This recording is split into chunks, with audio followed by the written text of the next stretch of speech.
Allez, bonsoir à tout le monde et merci d'être venus aussi nombreux. Je crois que d'abord, il faudra applaudir Justine qui est par là. Voilà, Justine, qu'elle monte, avec tout le service de communication, parce que ce sont eux qui ont pondu ce magnifique film. Et je crois qu'il faut les applaudir très très fort. Voilà, Justine.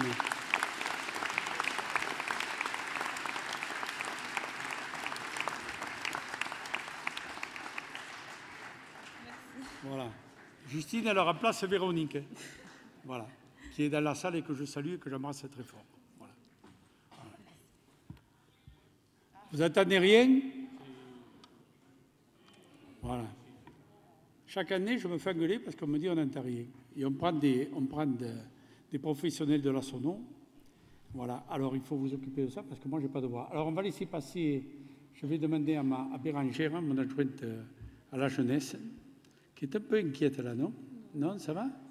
Allez, le conseil municipal des jeunes va vous présenter les vœux. Voilà.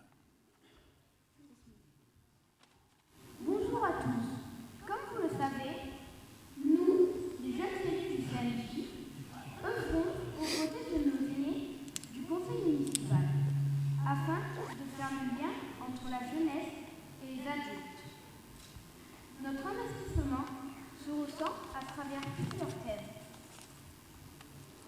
Le social, lien avec nos aînés à travers les distributions de colis, mais aussi nos vies de grenier, bourses jouets, collecte pour les animaux et autres actions. Le mouvement de mémoire par nos participants actifs aux commémorations, ainsi que la Saint-Michel, partie des parties qui s'est déroulée à Pékin en 2017. La culture, participation à la comédie musicale, organisation de 2 événements cette année à Montbard. Un rallye à travers le village et une soirée exceptionnelle Montbard à un incroyable canal. Cette année sera aussi marquée par le centenaire de la fin de la mondiale et nous serons bien attentifs au rendez-vous pour commémorer cet événement comme il se doit. Et puis, en décembre, ce sera de nouveau l'élection du CNJ. De nouveaux élèves des classes de CM1 et CM2 viendront arriver le CNJ pour que les actions perdurent et donc ils apportent de nouvelles idées. Certains d'entre nous intégreront le CM1, Conseil municipal des adultes, animé par Maxime afin de continuer ses engagements qui sont bien engagés. À vous tous, pour maintenant et dans la parole, je vous fais part de nouvelles et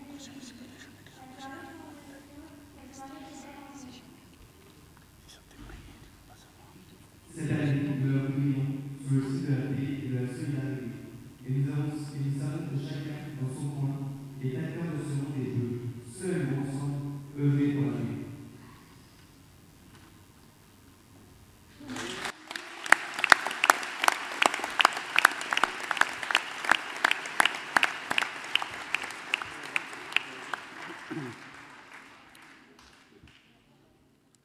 Bon, merci et bravo pour le conseil municipal des jeunes.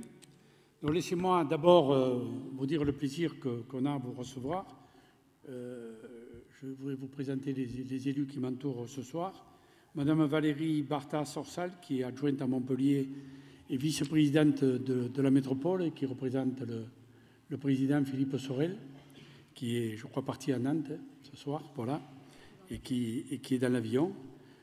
Gilbert Pastor, mon collègue et ami le maire de Castries, Joël Raymond, le souriant maire de Montaut, qui est là et qui représente aussi, je crois, madame la députée qui est absente.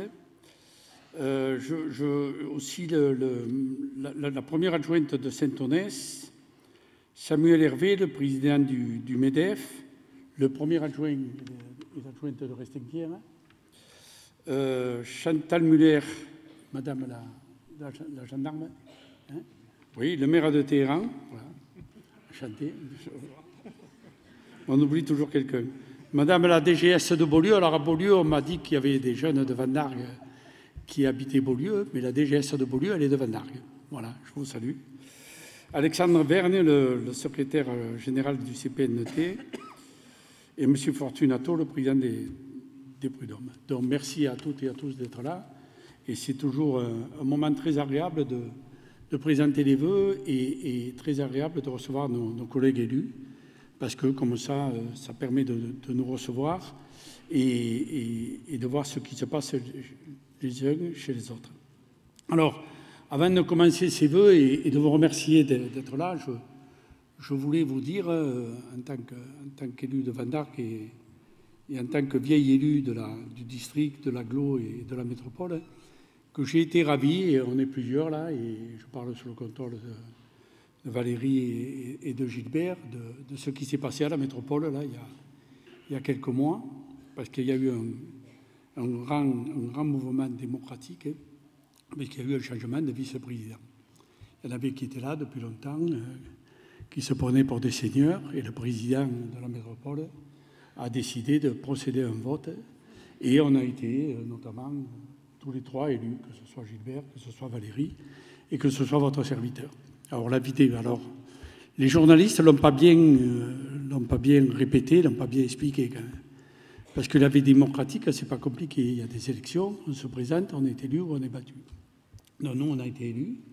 Et on l'a vu, d'aucuns disent qu'au moment des présidentielles, c'était un grand mouvement démocratique. Et bien, il y a eu le même mouvement démocratique au sein de la métropole. Et moi, je remercie le président Philippe Sorel de nous avoir fait confiance et d'avoir mis cette équipe. Et je crois qu'on fait du bon boulot tous ensemble. Voilà, merci. Merci à lui.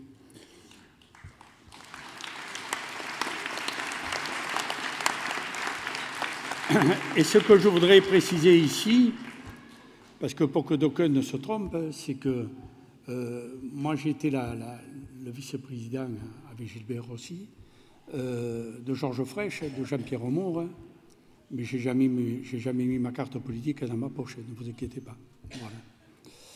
Alors depuis 40 ans, d'aucuns ont voulu réduire les citoyens que nous sommes à de simples individus, des êtres solitaires n'agissant que pour leur profit personnel. Pourtant, nous constatons aujourd'hui que la famille, le village ou la ville, la nation ont un sens, une réalité inscrite dans la durée. Au-delà des individus, nous faisons tous partie d'un tout qui nous rassemble et nous unit. Nous partageons des valeurs, et je viens de le rappeler, une histoire, un rêve, une certaine idée de Ven d'Arc, pour paraphraser le plus illustre des Français. En ce début de janvier, au niveau national, le bilan de l'année écoulée est étrangement incertain, car il faudrait être étonnamment dénué de sens critique pour décréter que les premiers mois de la présidence d'Emmanuel Macron sont miraculeux. On pourrait bien sûr tout oublier des tensions et des haines, des petites guerres politiciennes et des combats de nains. Oublier que le mythe de la 5e puissance économique mondiale vient d'être officiellement mis à bas et que les dernières enquêtes internationales, celles menées sur les adultes comme celles menées sur les enfants, nous dessinent un pays dont les compétences sont en chute libre. La France veut croire pourtant que tout est encore possible.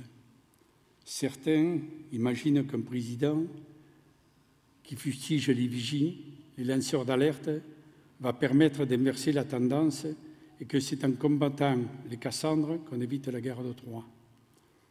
D'autres se détournent. D'autres, enfin, tentent de conjurer le naufrage en menant au mieux leur propre navire. Et c'est à eux qu'il convient de rendre hommage ce soir. À tous les Français qui font tenir la France, à tous ces gens ordinaires qui font tout simplement leur devoir. Certes, des pans entiers de l'industrie française sont en déshérence. Le textile, la maroquinerie, la papeterie, la porcelaine, l'acier, éradiqués par le libre-échange et sa concurrence déloyale. Mais dans chacun de ces domaines, des héros se battent pour continuer ou recommencer à fabriquer en France, en contrant la logique du low-cost. De plus en plus de Français prennent conscience que c'est en choisissant des produits de qualité, made in France, qu'ils ont une chance de lutter contre le chômage de masse, dont seule une renaissance industrielle peut nous sauver après des années de fantasmes sur la société des services et des entreprises sans usine. Des entrepreneurs se battent, des artisans forment des apprentis, dont certains sont à la fois nourris de conscience professionnelle et soucieux d'excellence. Certes, il ne reste que 320 000 paysans dans un état de souffrance avancée. Mais là encore, certains recréent des filières courtes. Ils inventent de nouvelles manières de valoriser leurs produits. Certes, les états généraux de l'alimentation ne fut qu'une pantalonnade dont Nicolas Hulot lui-même a refusé de cautionner les conclusions, faites de poncifs et de faux-semblants. Mais le fait même qu'il existe des états généraux de l'alimentation prouve que la prise de conscience s'est faite. Désormais, nul parmi les politiques ne pourra faire semblant d'ignorer que ce dont les Français se nourrissent détermine leur santé dans un monde où l'implosion du modèle alimentaire américain a fait exploser le diabète et l'obésité. Sans oublier l'impact sur la survie de nos paysans, la qualité de nos sols et la perpétuation de notre nature, dont 80% des insectes ont déjà disparu. Un immense oui à tous ces Français qui, modestement, font perdurer une industrie, une agriculture, un artisanat, des savoir-faire, à tous ces professeurs qui réfléchissent à des méthodes efficaces, à tous ces jeunes prêts à se dépasser. La modeste armée des combattants pour la France. Vous le voyez, chers amis, les combattants au niveau national demeurent intenses et incertains. À ces doutes pour la nation répondent les certitudes pour Van d'Arck. Notre village se porte bien, moi aussi d'ailleurs, ça va. Dans son dynamisme, par sa gestion et par sa convivialité. Il n'a qu'à voir le nombre sans cesse croissant d'habitants des villages alentours qui viennent à Van d'Arck pour profiter de nos équipements et de nos animations. Van d'Arck est forte de son dynamisme, car nous n'avons jamais cessé de soutenir nos entreprises, seules créatrices de richesses. Cette année, en 2018, à la Via Domitia, qu'on a construit avec Gilbert et avec le président Fraîche, et à la zone des salaisons vont sortir de terre des grandes entreprises, telles Kaunir, que je vous invite à aller voir au bord du lien, et qui va créer 300 emplois, ou les studios de France Télévisions. Ainsi créerons-nous des emplois, des revenus, des activités. Van d'Arck est également forte de sa gestion, qui demeure un modèle au sein de la métropole, puisque depuis 10 ans, nous baissons nos impôts et nous baissons notre endettement. Nous combattons au quotidien des dépenses superflues tout en préservant l'investissement et les aménagements nécessaires. Le budget prévisionnel pour la commune de Van d'Arck en 2018 est plus de 2 millions d'euros d'investissement et on baisse les impôts depuis 2014 de 5%, ainsi que l'endettement de plus de 2 millions d'euros. Van d'Arck, enfin, est forte de sa convivialité et de sa vie associative. Notre vie quotidienne est rythmée par toutes ces activités, et je crois que le film l'a bien démontré, et je remercie tous les présidents et les membres d'associations qui nous aident à faire vivre notre village et à éviter que ce soit une ville dortoir. Le bien vivre ensemble, voilà une expression qui définit si bien notre ville.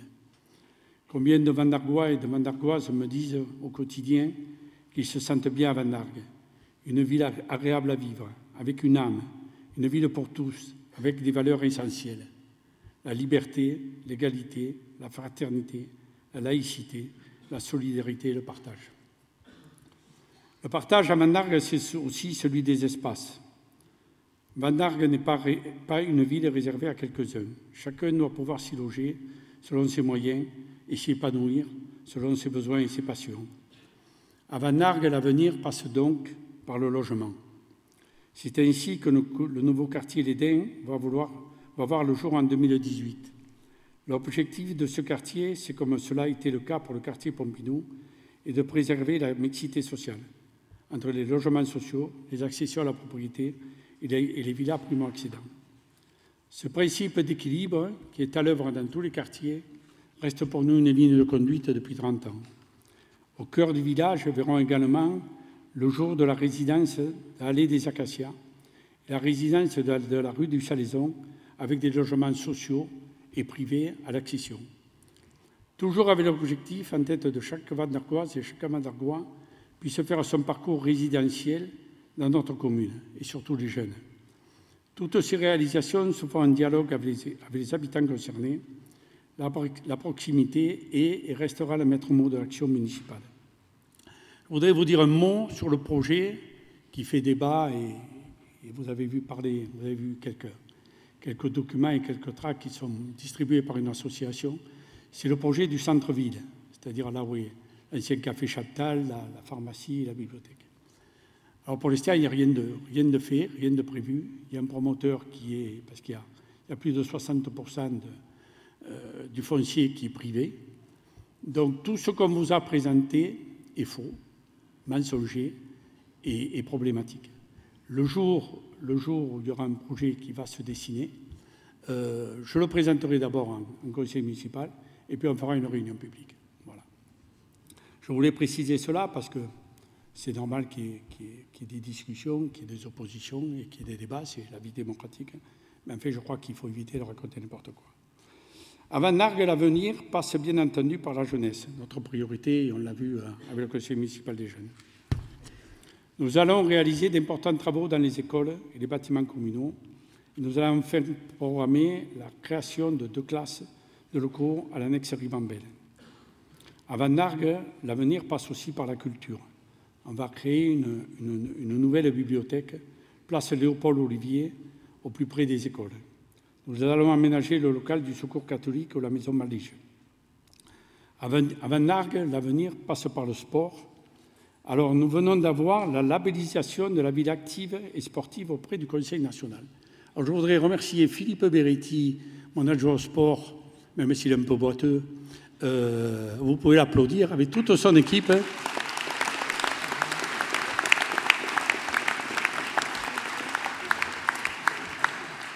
Parce que c'est une très très belle distinction et c'est un travail de plusieurs années. Et pour ceux qui se promènent autour du stade, on est en train de mettre la pelouse sur le nouveau stade.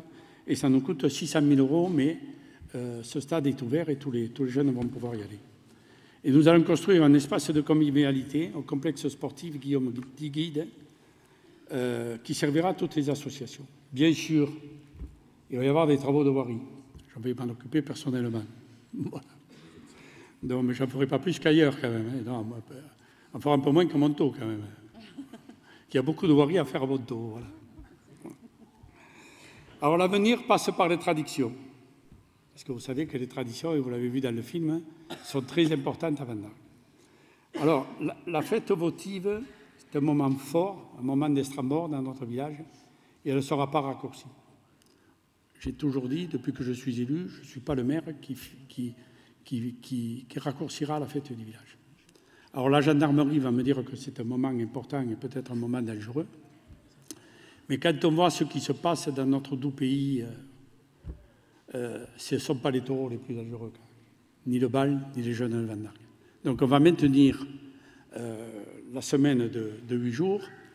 Et comme cette année est une année importante, le vendredi, veille de fête, on va fêter les 20 ans de l'AVEC, cher à notre ami et à mon adjoint Mas Rascalou, parce que c'est une association qui est très belle, très importante, et je vous félicite, Max, bien sûr, et tous ceux qui s'en occupent.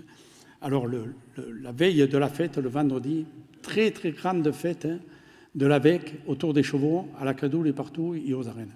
Voilà, Max, on est avec toi, et la mairie mettra ce qu'il faut. Voilà, je te le dis. L'avenir passe par la préservation de l'environnement.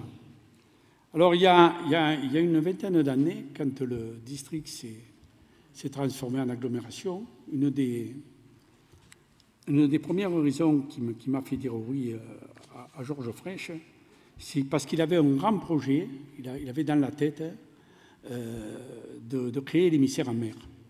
L'émissaire en mer, c'est un projet extraordinaire, ça coûtait aussi cher que le pont de Millau, et c'était un projet novateur. Et c'était le projet, ça veut dire que depuis, on ferme des stations d'épuration. Et la station d'épuration de Castries, depuis 2 mois, est fermée et se rejette à l'émissaire en mer et ne se rejette plus dans la Cadoule. Donc on va faire renaître la Cadoule, on va y rajouter de l'eau, on va faire une cascade, on a un forage, et on va l'inaugurer avec Gilbert Pastor avant l'ouverture de la fête. Et j'ai déjà l'article du Midi Libre. Regardez.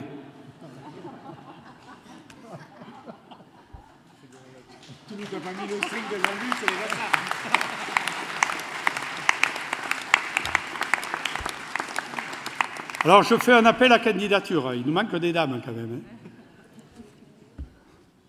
Voilà. Je voulais vous souhaiter encore une fois une très très très belle année au nom de toute l'équipe. Je vous embrasse très fort et le buffet est ouvert. Merci.